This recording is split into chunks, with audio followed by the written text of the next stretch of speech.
Pleasure to meet you here. I will be giving a quick introduction to Plasma Cloud. We will start with a brief overview this time and not go into too much details, just to give a broad overview. And as feedback comes in, we'll be happy to arrange another webinar to dive into different topics that might be of interest, to go deep into Plasma Cloud and certain features and what it allows you to do. So Plasma Cloud, we're going a little bit into the products, hardware products, and that are all available for purchase from utility networks. We're talking about the Plasma Cloud console, which is the main interface that you will be interacting with when using our products. I was doing a live demo that you can also follow online. I will give you the details, and later, as mentioned, we'll go into questions and answers. So Plasma Cloud, in a nutshell, is a cloud-managed service provider for networking equipment. So that includes access points and switches and maybe other types of hardware in the near or distant future, as we progress developing our product line. Everything works centrally managed, so you have a cloud interface that allows you to keep an overview and monitor and even troubleshoot devices that are installed in some location, in some remote location, or multiple locations. If you are an installer, you might be looking after dozens or even hundreds of networks at the same time from a central location. Our target markets for this type of installation are hospitality, retail stores, branch offices, education, and IoT, just to give you an idea of where we're headed. We have a bunch of key features and directions that we focus our product line for. Of course, for those that are familiar with Open Mesh, will remember that is everything that Open Mesh was geared for another cloud-managed service provider that unfortunately changed their business model not too long ago, completely scrapping their free cloud offering. And that is where Plasma Cloud comes in. We're consisting of a lot of Open Mesh, former Open Mesh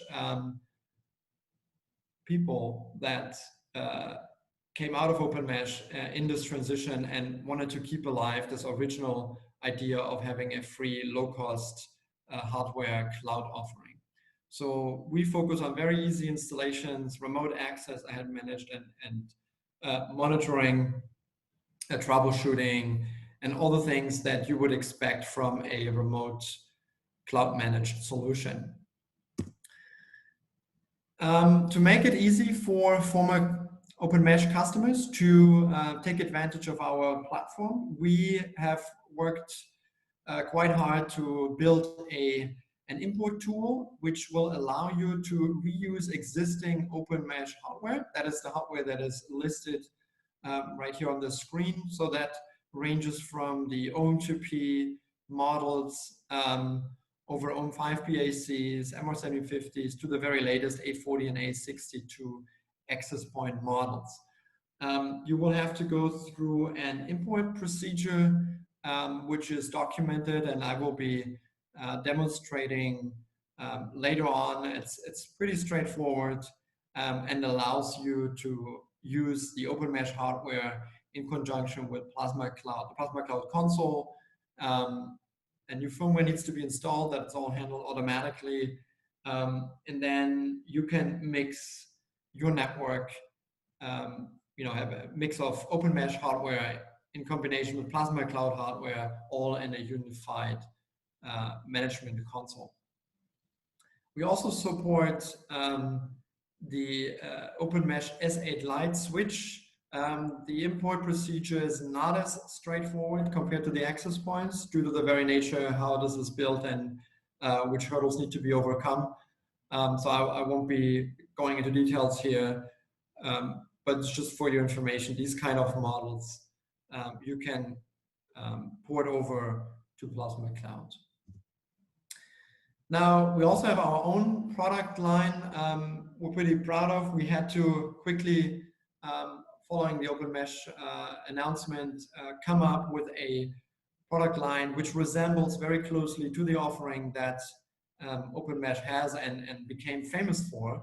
So we're offering a family of access points, which to those that are familiar with Open Mesh will also feel very familiar, as well as switches. And we're quickly going into the access points here, but details can always be found on our website, or if you reach out to utility, they're happy to explain the differences and advantages and disadvantages of the individual models. So we're starting with our entry point model, that is the PA300. That's a simple single band access point that is outdoor ready with an IP55 rating. The idea here is that if you need a model that is used to convince a customer of the solution that doesn't want to invest too much before trying the solution, or you need to do large Wi-Fi sensor deployments, then you would go with this simple model. Of course, in today's environment, you would go with a dual band approach for offices and so on, but we'll come into this in a second. We have a little brother of the PA300, which is called the PA300E. That is essentially the same model, the same hardware on the inside, same housing, all the same. The only difference is the possibility to change the antennas as they are externally mounted. That's where the little E in the name comes from, PA300E. So you could replace the general purpose omnidirectional antennas that are shipped with this device with sector antennas or even directional antennas for more dedicated links and antenna directions. So this is typically used on camping grounds or other outdoor installations where you want to provide Wi-Fi coverage in a specific area rather than just going into all directions. Our workhouse model is basically the PA1200, which is a dual band device that comes again in the same IP55 rated housing, which will look the same from the outside. It comes with 2.4 and 5 gigahertz wave 2 AC, Wi-Fi on the inside. It's our, let's say, one of our most popular models, as this is typically installed in offices and restaurants, bars, coffee shops, etc., where you want to supply high bandwidth and to a lot of users at the same time, and you don't have this particular need for external antennas. On the high-end side, we offer the PA2200, which brings yet another radio on the inside. So it comes with two 5 gigahertz radios, which makes this device even more suitable for very dense deployments, as a lot of clients can spread around across different radios and take advantage of the available bandwidth. One key difference here that I want to point out is that this model is the only exception. It doesn't come in IP55 rated housing, so that is not for outdoor usage. It has open air vents, so water can easily come into the housing. So that is why this model is for indoor usage only. All our models come with a range of accessories. These accessories are all universally attachable. That means you don't need any utilities or screwdrivers or anything to get those mounted. So for the PA300 and 300E and 1200 that come in our IP55 rated housing, you get a little plastic cover on the bottom that you can slide in to close all the remaining holes and make it water resistant.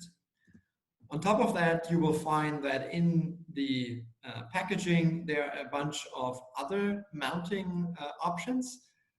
Those allow you to easily mount the device in all kinds of situations, from wall mount over pull mount and T-rail mount, and we even have a junction mounting plate. This makes our whole product line very versatile. You can turn this into a ceiling mount or wall mount, always depending on the need on the ground. A small exception is the PA2200. Again, as I had mentioned, since it's not outdoor ready, it doesn't come with a pole mount option. It comes with a wall mount option, and it comes with a T-rail mount option. Typically, you would install this on the ceiling to provide Wi-Fi to your office or like popular hotel destinations like the lobby and conference rooms to accommodate a lot of users in parallel. Now, in addition to those high-level features that I just mentioned, we have an overview table which allows you to compare the different features of these access points. Since this is a general overview, I will not dwell too much on these details. Again, you can find us online. You can also contact utility for details. We're happy to take your questions if you decide to reach out to our customer support. Now, in addition to the access point product line, we also have a recently launched switch product line. It's very fresh off the boat. We're offering switches that are equally cloud managed, which will seamlessly integrate in our console.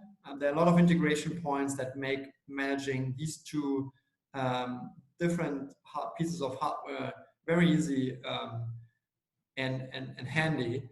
On top of that, all of these switches are PoE switches. We'll dive into that a little bit, which will allow you to power your access points and centrally manage and monitor the power requirements. Of course, you can also power third-party devices, not only our own access points. Since this is all standardized, you can easily connect other equipment like security webcams or third-party PoE devices and remotely monitor those through our Plasma Cloud console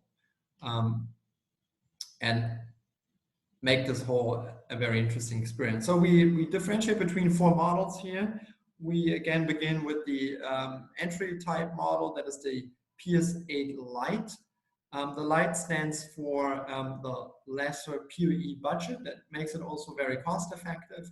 So it comes with 8 gigabit Ethernet ports and a PoE budget of 55 watt, which allows you to power a number of low power devices or fewer high power devices. If you want a comparison to get a better understanding which access points and how many access points you can power, there is a neat overview on our website which will help you to decide which switch is most suitable for your use case.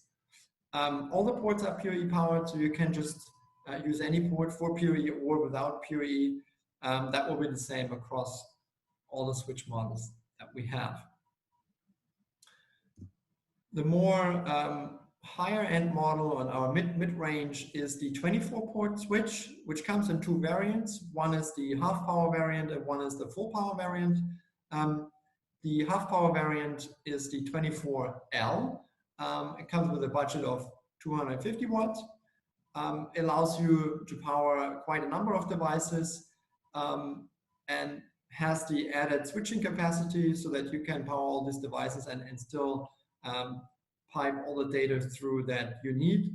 And on top of that, it comes with 4 fiber SFP transistor slots that are compatible with a range of vendors. So you can just pick any SFP vendor you like.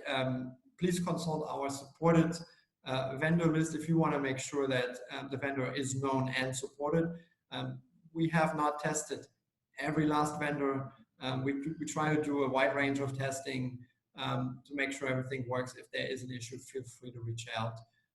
But it should be universally compatible. The slightly higher end model of the 24 port switch is the PS24. It comes with a higher PoE budget compared to the 24 Lite. of 410 watt, which basically allows you to power almost 24 devices at the same time, depending on the power requirements of the device. Some devices require more power, and that will reduce the amount of power that you have available. In addition to the higher power, this model comes with SFP plus ports. For those that are not familiar, this is a 10 gigabit fiber uplink. You can have up to 4 of those to provide maximum uplink capacity to all the devices that are connected on the Ethernet port. These two models are already rack mountable, so they come with some mounting options which allow you to mount those in racks, unlike the PS8L, which is a pure desktop mounted switch. It's not rack mountable. We also offer a high-end solution, which is a full 48 gigabit Ethernet port with a really high PoE budget of 740 watts and 4 10 gigabit SFP plus fiber ports. Now, typically you would see this in very large installations where a lot of power for a lot of devices is required. So the most common use case is probably the 24 port and the 8 port. This is for high-end professional usage. Again, we have a table with all the differences highlighting the different features that are available. I won't be going through those as well because that would just take too much time. Again, feel free to reach out to utility or to us directly or consult our data sheets to get an overview of what the differences are and what are the typical use cases. And when in doubt, just ask us what would we recommend given certain circumstances. In addition to this hardware product line, we want to focus most of the time here on the Plasma Cloud Console, which is the user interface that you will be interacting with, and that's really the key and center point of our products. The Plasma Cloud Console supports a wide range of features, which I will be demonstrating in a bit, so I won't go into details here. You can access this Plasma Cloud Console from anywhere using your credentials from either desktops, using browsers. There's also a mobile app available to make all of these features available on smartphones or tablets or desktops, depending on your personal preference and needs. Now we're quickly changing to our live demo. I need to change the window here. Let me see if that is. Yeah. Okay, so here I'm opening our demo Sandbox for the Plasma Cloud Console. I will be going through this entire demo using this demo here during the webinar. Later, this demo is public. You can also access this demo yourself, and you can browse around and get an understanding of how things work, how they will look like, and what features are there. And if something is missing, feel free to reach out. I'll be happy to take your questions and your input as to what features might be useful. So the URL is demo.console.plasmacloud.com. Don't worry, you don't need to remember that. You can go to our website, plasmacloud.com. There's also a link. You then need to log in with username demo and password demo. It's a sandbox. You cannot change anything. It will always go back to its default state. This is purely for demo purposes. Now, after the login, and that is what you will see later also in your own networks, or maybe some of you have already seen it, you will be presented with the network overview. On the top right, you have 3 important menus. One is the organization overview. Here in this demo, we have simply one organization. You can create as many as you like. Organizations mainly help you to organize your networks as we cater towards installers and companies that manage a lot of networks, it may be necessary to group networks in different organizations simply to keep an overview. So you can have a number of networks in any organization that you may have. So in this demo, we have one demo organization and 3 demo networks. I'll be going through real quick to show what are these different demo networks and how do they distinguish themselves from each other, and what can we see here. So the starting point is our demo hotel. This is actually, all of these networks are live networks that we took a snapshot of. So these are networks that are installed in locations around the world. So this hotel, as you can see on the map, is close to Belfast, Ireland. It's a pretty large hotel with over 70 access points. As we can see here, when we switch to the access point list, here you can get an overview over the devices that are installed, and we can say, hey, show me all the access point, and we can see it's a lot of access points, mostly PA1200s and PA2200s. Now in this overview, you can get a general sense of how your network is performing. You get different traffic statistics here on the top. You can see how many clients are connected, what is the upload and download traffic that comes across your network. You can drill into the various SSIDs that you can configure to see what is the traffic in that particular SSID. If you want to compare how popular a particular SSID is compared to others, the default is just showing the entire network traffic. You can also drill into various different periods from last day, week, or months, depending on what you're interested in. On top of that, you have a table here below the traffic graph, which will show you standard things like IP address configuration, channel configuration, and just to give you a general overview of how things are going on your devices and your access points, or switches, as we will see later on. You also have some advanced options here if you go to the view options that you can enable if you're interested in in this information. One particular feature I'd like to highlight is an outage overview. That's a little bit hidden here. So once you switch from traffic to outages, it will show you effectively how healthy your entire network is. So the green color always shows you online devices, and all the other colors show different states of problem states, basically, that you want to resolve. You want to get everything to green, and all these other things, all these other states are indicators of something not going well here. Again, the details of those and what these mean, I will leave for another webinar if there's interest. It basically allows you to see if your network has any issues. And if there are issues, you can start drilling into what it might be.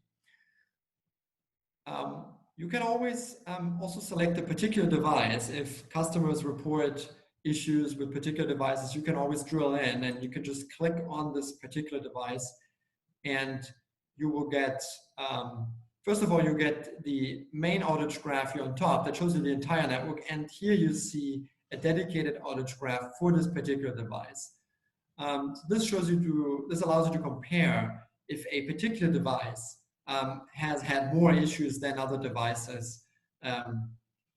So this is, again, just a way to keep track of everything that's happening. On top of that, you can, of course, rename your devices. You can replace MAC addresses and swap out devices. You can set individual per device Wi-Fi, radio, and HT mode settings.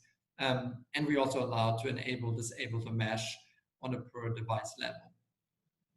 On the very bottom of each device, you also have a highlight of the device port status, which shows you that this particular port number 2, which is also PoE powering this device, is the one that is providing the uplink connectivity. That is the yellow bar, the golden frame, as we call it, that shows you that this is the uplink port.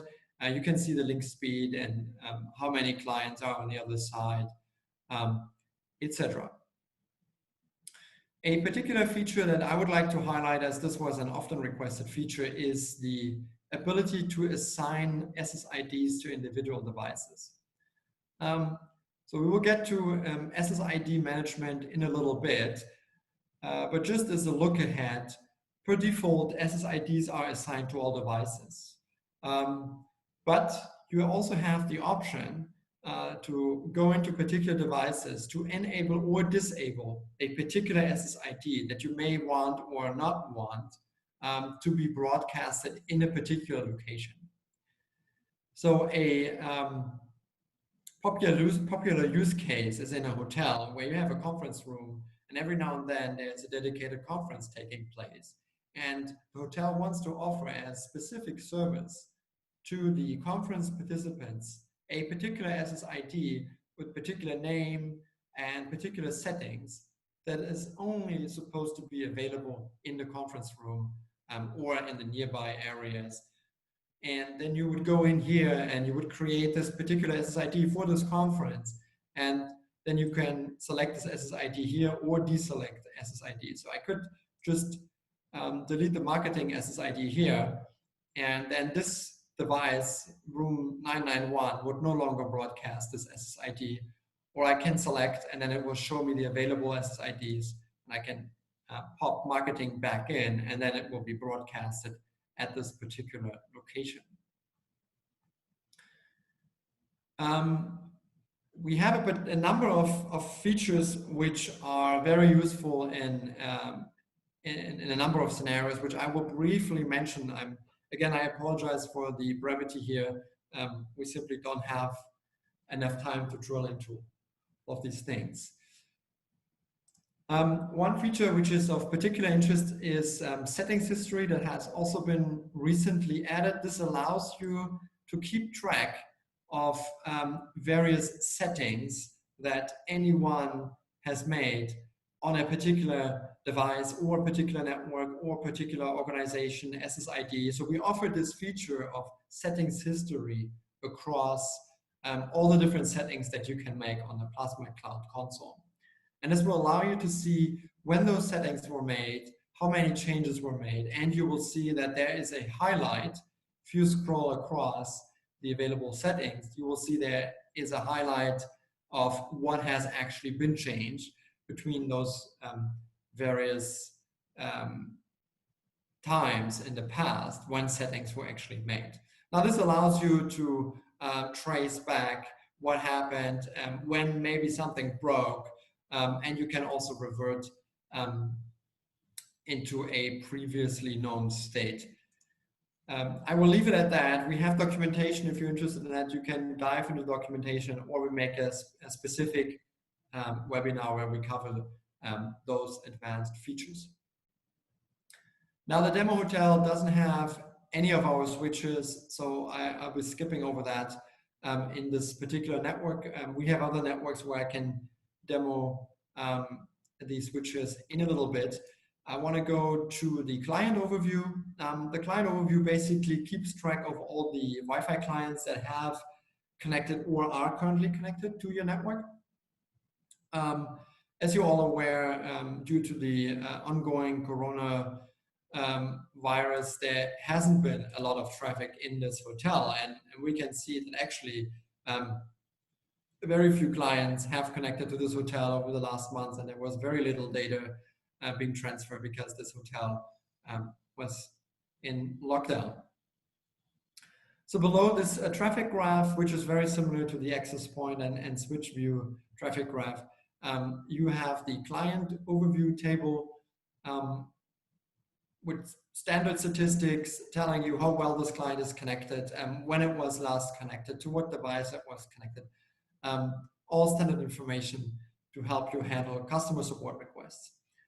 Recently added is the network access feature, which allows you to block specific clients with a specific error message that is then shown to a client when the client attempts to connect. So we should have, this network doesn't have any block clients, but there's another network I can demo how this looks like. You can always select a particular client. Again, very similar to the device management. You can give it a custom name if you so like to just recognize this client easily later on. Our system will also automatically detect names if possible, but you can always override that with a custom name. Here are the blocking clients features, and splash page bypass can also be configured here. So I will be diving into, there are more things I could show you right now, but we're just moving on to the next feature or topic group so that you get a good idea of what is available. One feature which we are particularly proud of, which is necessary for Wi-Fi performance optimization, is hidden underneath topology radio frequency. This allows, in particularly large networks, to keep a really good overview over the radio and Wi-Fi performance and interference as it occurs in your network, which has a negative impact on your network performance, on your overall network performance. So in this radio frequency tab here, you can switch between 2.4 and 5 gigahertz as it shows your entire network on the background of a map, as it was placed on the map.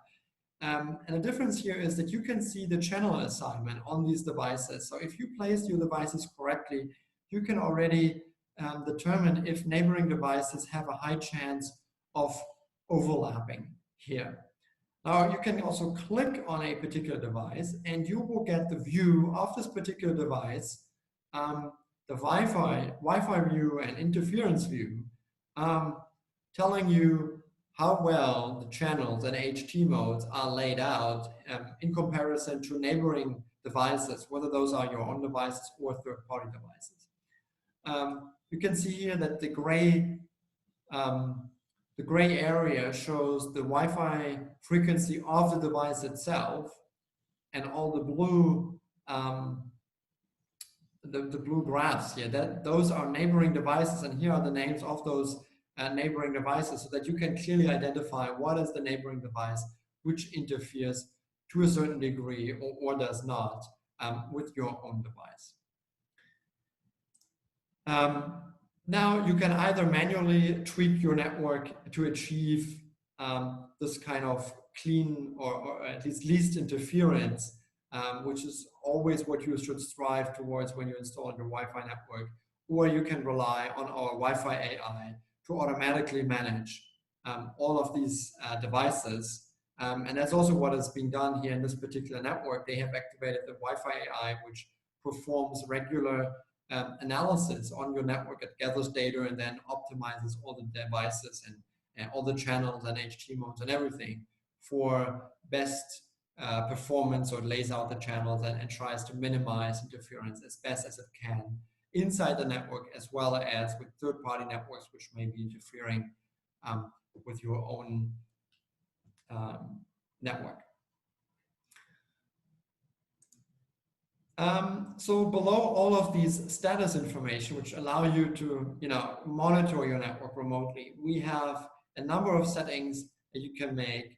You can tweak your organization, you can tweak your network settings, you can drill into SSIDs, you can configure from Wi-Fi encryption to splash pages. Everything can be configured. You can create as many SSIDs as you like. There's no limit. You can name them in any way you like.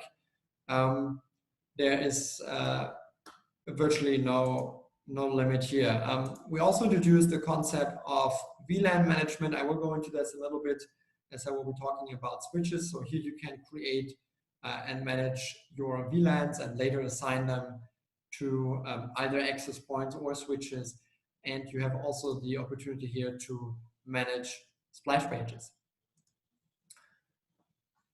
I will be switching to a demo office network here in a little bit. The main purpose here is that this network has switches installed. They decided to go with the 24 port low power or version of our switches. So that's, I selected the switch item here on the left. It gives you a pretty similar view of what you have seen on the access point overview. You have a traffic graph from the perspective of the switches. Again, for last day, last week, last month, you can switch to the outage graph. This switch was installed very recently, so there is not much history to be seen here as the switches were just launched. Again, you have advanced view options that you could go into if you so like. But I want to take a couple of minutes to go into the details of the switch. So I simply select the switch. It will show you the traffic of this switch in comparison to the total traffic, since there's only one switch in this network. This one switch is identical. The traffic that this one switch sees is identical to the total traffic in the network. Here we have a visualization of the PoE budget as it is used by the switch at this very moment, or when this Sandbox snapshot was taken. And below that, we have a switch visualization, which allows you to see at a quick glance which ports are being used and what state those ports are in if they're not used. So again, here we have the yellow or golden frame around this port. So this port is indeed the uplink port. You can also hover over it to get the details. The uplink device, whatever it may be, is not drawing any power. That is what the green color shows us here. And we have a 1 gigabit uplink speed towards this uplink device. Now, a number of other devices are connected to the higher ports of this device. So green always means no power is being drawn while there is a connection, while blue shows you the power that is that these devices are drawing power.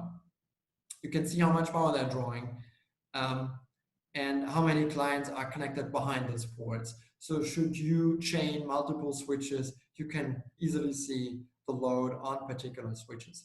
Now the SFP ports are currently not used, and that's a quick glance here. If you disable ports or you disable PoE on certain ports, you will see specific icons highlighting the different states of these ports. Below you have a table which basically gives you very similar information, but in a table view, allowing you to compare different ports and easily gauge what is going on should this port view not be sufficient. Now, each individual port also allows for configuration, and very similar as we have selected the device out of the switch list or the access point out of the access point list, you can simply click on a port to drill into that particular port. So here I clicked on port 14 merely for demonstration purposes.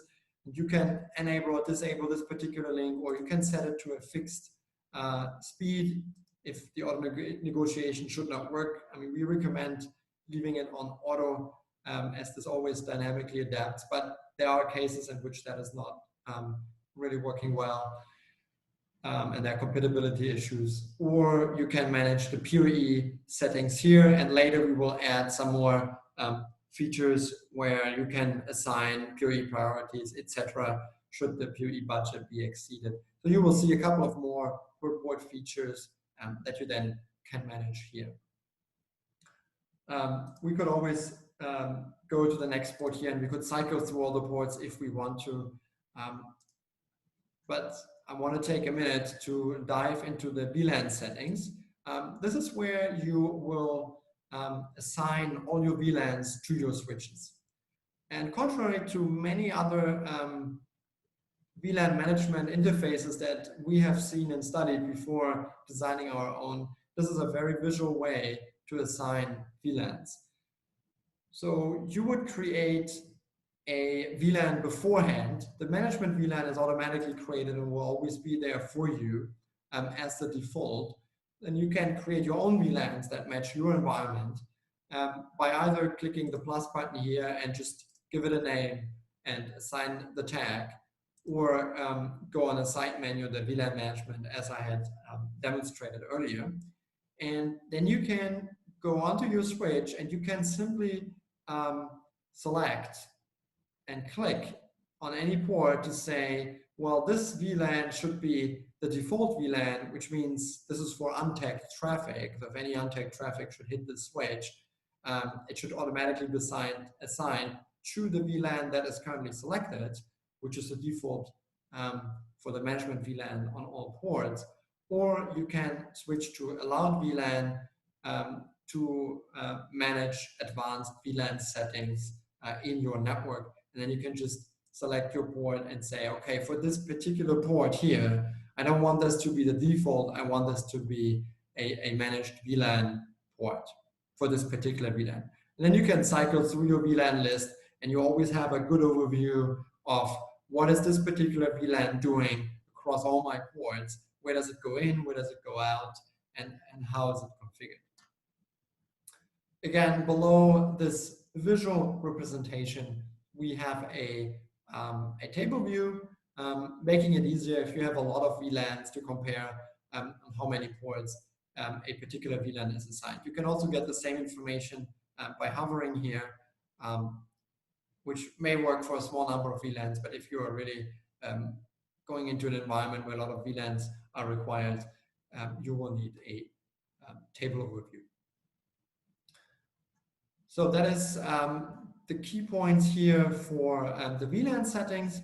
One little feature I want to mention here, as again it comes up often, is the ability to reboot a device that is connected to the PoE ports using a remote PoE power cycle. So that is, we would do this here in the port table that's below the port overview, and then you have an action menu on a particular port, which is only shown if the device that is connected to this port is powered using PoE, and then it will give you this option to power cycle the device that is connected to this particular port by, for a short while, interrupting the power flow to this device. So that means this reboot works with third-party devices as well as Plasma Cloud devices. So now we are 10 minutes in. I will do a quick demo of the mesh, and after that we will go to the Q&A session, so we have enough time to go through any questions as they arise. So for the mesh, I will select the RV Park network because that is a mesh network for trailers. Again, very similar to a camping site ground.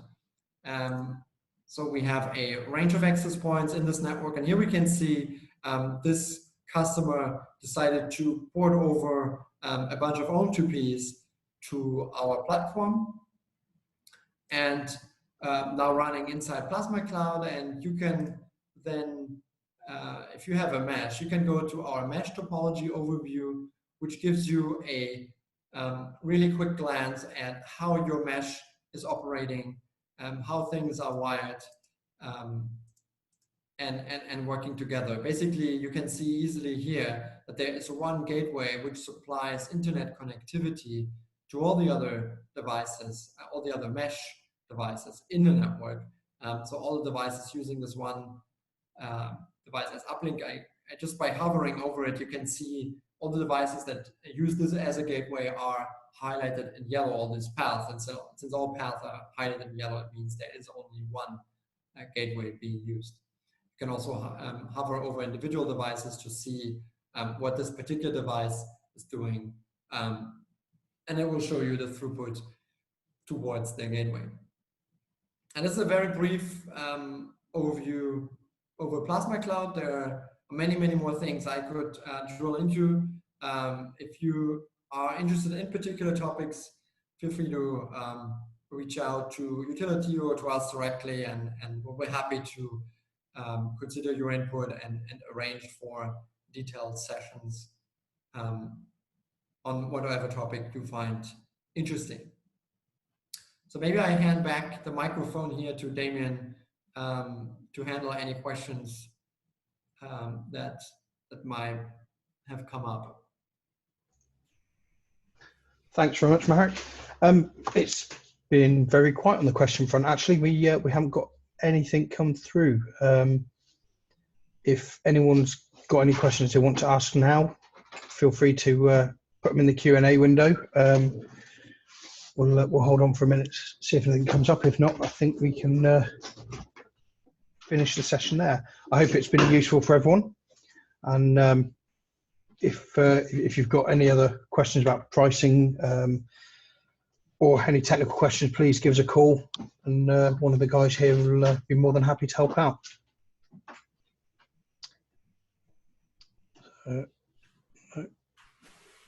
Still no questions, so I think we're going to wrap it up for today.